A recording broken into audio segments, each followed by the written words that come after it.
예, 어제 전당대회가 끝났죠. 민주당 새 지도부가 선출됐습니다. 더불어민주당의 오늘 안민석 의원님과 함께 민주당 얘기를 나눠보도록 하겠습니다. 안녕하십니까? 네, 반갑습니다. 오랜만입니다. 네, 오랜만이네요. 지금 오시는 게 다 저희 화면으로 제가 네. 라이브니까 다 네, 이야기 잘 잡혔습니다. 들었습니다. 예, 네. 박원석 의원님하고도 악수, 바쁘신데 이렇게 악수만 하시고 밖에서. 예. 제가 좀 밥 살 일이 있어가지고요. 아, 이제 날짜 잡자고 날짜 얘기했습니다. 잡자고. 예. 언제 밥 한번 먹어? 얘기하셨군요. 예. 일단 저 얘기부터 하겠습니다. 민주당 전당대회가 마무리가 됐습니다. 이재명 의원의 압도적 승리죠. 77.77%, 네. 반올림 77.8%입니다. 뭐 전대 기간 동안 또 끝난 다음에 이재명 의원과 좀 얘기를 하셨습니까? 네네. 이번 전대는 처음부터 이재명의 승리가 예상됐기 때문에 이제 이재명을 도왔던 이제 중진들은 예. 뒤에서 보이지 않게 역할을 쭉 했었고요. 예. 근데 이제 어제 이재명의 압도적인 승리가 이게 이제 어느 한 순간에 이루어진 게 아니라는 말씀을 꼭 드리고 싶어요. 항상 그 시대마다 예. 어떤 민심의 호랑이가 나타납니다. 그러니까 지난해부터 세상의 변화를 바라는 민심의 호랑이가 이재명을 등 위에 태우고 쭉 질주를 해왔어요. 예. 그러나 이제 대선은 실패했고, 예. 이번에 이제 야당 대표라는 그 이제 목표점을 이 민심 호랑이가 이재명을 태우고 달려준 결과라고 저는 보고 예. 있고요. 무엇보다도 이재명 개인이 당대표가 되고 안 되고의 저는 문제를 떠나서 민주당의 주류가 교체가 되었다. 20년 만에 이재명의 특출한 개인기로 이 주류가 교체가 되었다는 이 사실, 그리고 세상은 비주류가 세상을 바꾸는 것이거든요. 예. 비주류가 비주류가. 비주류가 세상을 바꾸는 것인데, 이제 이재명이 어떻게 세상을 바꿀지 이제 지켜볼 대목입니다. 그 얘기를 좀 중점적으로 해보도록 하겠습니다. 사실은 이른바 지금은 이제 구민주계라고 그러죠. 네. 김대중 전 대통령부터 민주계가 있었고, 그 다음은 친문으로 민주당의 주류가 옮겨갔고요. 그러면 이번 전당대회를 통해서 이제 친명으로 주류가 바뀌는 건가요? 당연하죠. 네. 근데 친명이라는 것이 세력이 예. 그다지 그렇게 공고하거나 많지가 않아요. 안민석 의원님은 친명. 뭐 그렇게 이제 분류되고 있는데, 예전부터 이재명 의원과 친구라고 했으니까 진짜 친명이잖아요. 네, 친구. 그렇죠. 네, 그래서 친구 먹으셨죠? 그래서 제가 이제는 이제 반말하기도 어렵고요. 아, 그런가요? 네. 대표가 되면 사석에서도 친구했었는데 뭐 제명을 하다가 이 대표님 아니, 이렇게 그러니까 대통령 후보 됐을 때 그때 이제 말을 높였거든요. 어. 그동안 이제 편하게 이야기하다가 그리고 대통령 후보 끝난 다음에 또 다시 말을 낳았는데 예. 편해졌는데 또 다시 당 대표가 됐으니까 예우를 해줘야 될 거 아닙니까?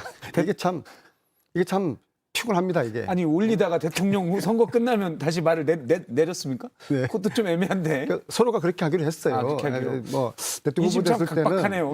아니 제가 대통령 후보가 됐으니까 예. 예우를 해주겠다 해서 말을 이제 높이기로 했고, 예. 이제 당 대표가 됐으니까 또 다시 또 예우를 높여줘야죠. 평의원 때하고는 틀리니까요. 평의원 때 틀리니까. 참 정치 생활하기 어렵습니다 이게. 오선 의원이지만 초선 의원한테 이제 말을 올려야 근데 되는. 이제 중요한 것은 예. 이제 제가 어제 이재명 당대표 보면서 어젯밤에 그 생각을 했어요. 한 인간의 삶이 이렇게 소설 같을 수가 있을까? 드라마틱하다. 대한민국 어느 정치인도 이렇게 만화 같은 삶을 살지는 않았을 것이다. 소년공부터 검정고시 대학 가고 변호사 생활하고 그다음 시장하고 도지사 되고 예. 지난해 대통령 후보까지, 그리고 올해 또다시 국회의원 되고 야당 대표까지. 야당 대표까지. 야, 정말 제가 15년. 일각에서는 네. 이전에 문재인 전 대통령의 경로를 밟고 있다. 그러니까 대선을 2, 3년 앞두고 당대표가 되고 공천권을 행사해서 당시에는 친문, 이제는 친명 의원으로 차기 총선에서 세력을 확장하고 확고히 하고 그다음에 대선 후보가 되는. 뭐 거의 그런 아니, 겉으로 루트라고 봐야 보면은 되겠죠? 겉으로 보면은 패턴이 똑같죠. 예. 그러나 내용적으로는 많이 틀릴 거라고 봅니다. 문 대통령 같은 경우에는 주의 참모들에 의해 가지고 만들어진 그런 측면이 큽니다. 친문이 옹립했다면 네네. 그리고 문재인 대통령의 그 스타일이 어떤 그립이 강한, 장악력이 강한 그런 스타일은 아니지 않습니까? 예. 근데 반면에 이재명의 리더십은 아주 강한 그런 리더십을 가지고 있어요. 예, 그래서 사람들이 쫙 이제 빨려 들어오는 것이죠. 예. 예, 그런 면에서는 상당히 차이고, 이제 문제는 앞으로 당대표 기간 동안에 성공하게 되면은 내년 총선도 우리가 성공하고, 예. 그 다음에 대선도 성공하게 될 것이고, 이것은 국민들의 그 길을 열어주는 것입니다. 반면에 당대표를 실패하게 되면은 총선, 대선 모조리 우리가 또 실패하게 될 것이죠. 그래서 이번 당대표는 이게 마냥 좋은 것만이 아니라 이재명 대표로서는 양날의 칼이다. 독이 될 수도 있고 약이 될 수도 있다. 뭐 그러한 좀 엄중한 예. 아주 긴장된 그러한 지금 오히려 상황으로 진입했다. 그렇게 보고 있습니다. 성과가 드러나게 되니까요. 실패하면 뭐 대선도 어렵게 되는 그런 거니까. 당장 이재명 내년 의원. 총선부터 저희들이 어려워지는 것이죠. 일단 최고위원회 구성도 보면요. 저희가 지금 그래픽이 좀 준비가 됐는데요. 최고위원회 정청래 의원, 고민정 의원, 박찬대 의원, 서영계 의원, 장경태 의원. 물론 이 중에 박찬대 의원은 나만 친명이고 나머지는 그냥 뒤에 합류한 분들이다라고 오늘 한 인터뷰에서 얘기한 바가 있습니다. 그런데 고민정 의원을 제외하고는 다들 친명계로 넓게 보면 분류가 되기 때문에 친명 중심으로 가고 있다. 물론 뭐 그럴 수도 있는데 문제는 오늘 최고위원회에서 이른바 김건희 특검법도 얘기가 되고 국정조사도 얘기가 되고 이른바 친명으로 불리는 세력들이 너무 강경해서 민심과 동떨어지는 것 아니냐라는 지적들이 나옵니다. 여기에 대해서는 어떻게 보십니까? 저는 친명이라고 하는 분들의 이야기는 어떤 민심 등 위에 타 있다고 보거든요. 예. 네. 윤석열 정부가 이야기하는 공정과 상식에 반하는 일련의 사건들이 있지 않습니까? 경찰국을 신설했고 또 표절의 논문을 표절 아니라고 지금 하고 있고 그리고 뭐 김건희 여사는 지금 뭐 전혀 수사도 제대로 받고 있지 않죠. 그러니까 이러한 일련의 공정과 상식이 윤석열 정부에서 표방은 했지만은 그 기치가 지금 무너지고 있지 않습니까? 그렇기 때문에 민심이 지금 등을 돌린 것이거든요. 그래서 등 돌린 민심 위에 지금 주장하고 있는 일련의 그 친명이라고 하는 분들, 저는 친명이라는 표현을 별로 좋아하지 않는데 좀 더 개혁파라고 저는 이야기하고 싶어요. 예. 뭐 당내도 항상 이제 개혁파가 있고 또 수구파가 있지 않겠습니까? 그래서 친명 의원들은 대체적으로 개혁적인 목소리고 그 개혁적인 목소리는 민심의 목소리를 담고 있다 그렇게 생각하고요. 무엇보다도 저는 저기 보이는 이제 당선자들 중에서 박찬대, 서영교, 정청래 저 세 분은 이제 50대거든요. 예. 그리고 고민정 의원님이 40대고 장경태가 30대거든요.